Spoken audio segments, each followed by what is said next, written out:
Toda persona tiene derecho a vivir según su dignidad y a poseer los medios necesarios para prevenir y cuidar su salud. El derecho a la vida se traduce como el primer imperativo para toda persona. Respetar la propia vida y la vida ajena, así como todo hombre debe poseer y vivir su dignidad, que ha de ser respetada en toda circunstancia. El utilitarismo utiliza lo bueno con lo útil. Entiende por útil aquello que proporciona la felicidad al mayor número de personas. Cuando nuestras acciones afecten a diversas personas de distinta manera, la conclusión típicamente utilitarista es que la acción correcta es aquella que maximiza la utilidad agregada de forma impersonal para todas las personas afectadas por esta acción. El principio de autonomía.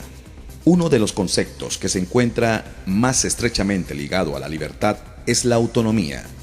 Se define como la capacidad o condición que tiene una persona para regirse sin depender de nadie. Autonomía significa ser gobernado por uno mismo, ser capaz de pensar y decidir críticamente por sí mismo, teniendo en cuenta muchos puntos de vista, tanto en lo moral como en lo intelectual. Significa también que se ha desarrollado la capacidad de opinar con argumentos, de debatir cuestiones y desarrollar la confianza en la propia capacidad para actuar y decidir.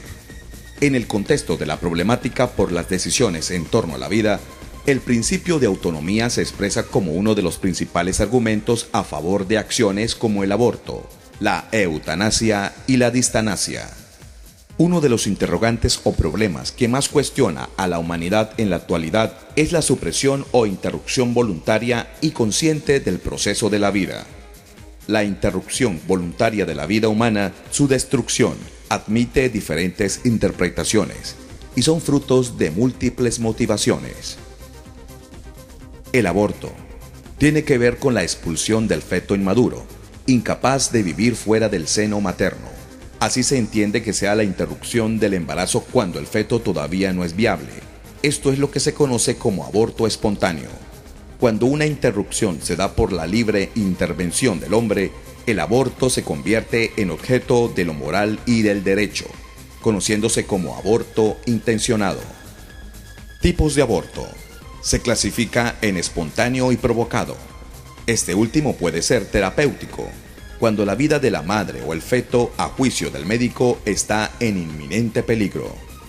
Eugenésico, cuando se detectan malformaciones en el feto. Social, cuando el embarazo fue involuntario, producto por ejemplo de una violación y además representa una carga para la familia. Clandestino, cuando se produce al margen de la ley. Microaborto, cuando ocurre antes de la anidación, producido por el dispositivo intrauterino. La eutanasia tiene que ver con una acción o una omisión que por naturaleza o en la intención causa la muerte con el fin de eliminar cualquier dolor. Comprende por tanto una planificación voluntaria para procurar la muerte del enfermo crónico, del moribundo o de la persona en estado vegetal. Tipos de eutanasia. Negativa o distanasia, cuando se prolonga innecesariamente la vida, por ejemplo, cuando se trata de un enfermo desahuciado. Pasiva, cuando se da por terminada la dependencia de un paciente a los medios artificiales que lo mantienen vivo. Voluntaria, cuando es solicitada por el paciente.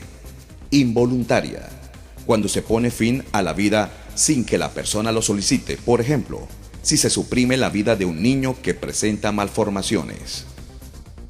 El respeto a la vida humana ha sido uno de los ejes principales sobre los cuales se ha desarrollado la conciencia ética de la humanidad. Las leyes civiles castigan el asesinato como un crimen, pues es la violación de uno de los derechos más sagrados de la persona. Así lo proclama la Declaración de la ONU. Todo individuo tiene derecho a la vida, a la libertad y a la seguridad de la persona. Artículo 3. Desde el punto de vista religioso, para la religión debe asumirse como un valor absoluto, como una condición necesaria para la realización del ser humano. La vida debe asumirse de un modo diferente, dependiendo de la creencia religiosa de cada persona. Veamos unos ejemplos.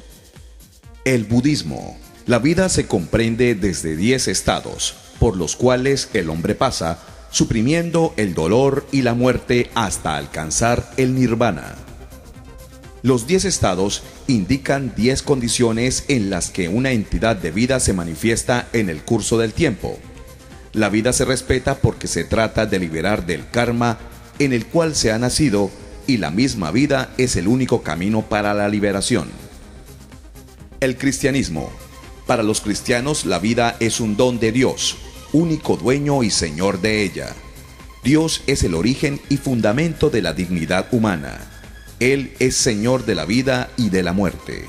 Por tanto, el ser humano es receptor de la vida que proviene y le es dada por Dios. No es el dueño absoluto que elige la hora de la muerte, sino que es Dios quien elige por él. La muerte se presenta como un puente entre la vida terrena y la eternidad, como el final de un proceso de responsabilidad o de irresponsabilidad de cada persona consigo misma. El Islam. Esta religión da un enorme valor a la vida humana, como manifestación máxima de la dignidad del hombre. Esto viene expresado en el Corán en los siguientes términos. Por esta razón decretamos para los hijos de Israel, que quien matare a un ser humano sería como si hubiera matado a toda la humanidad, y quien salvara una vida sería como si hubiera salvado toda la humanidad. Protección a civiles.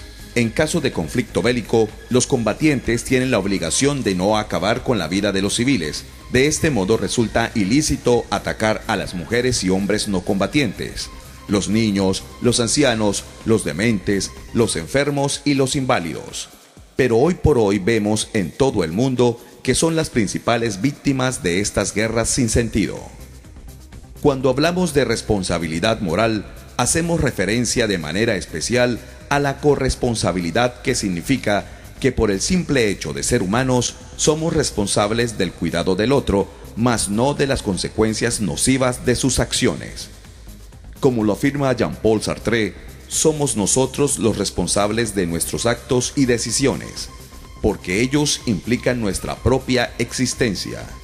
Es allí donde podemos encontrar el verdadero sentido de la responsabilidad moral.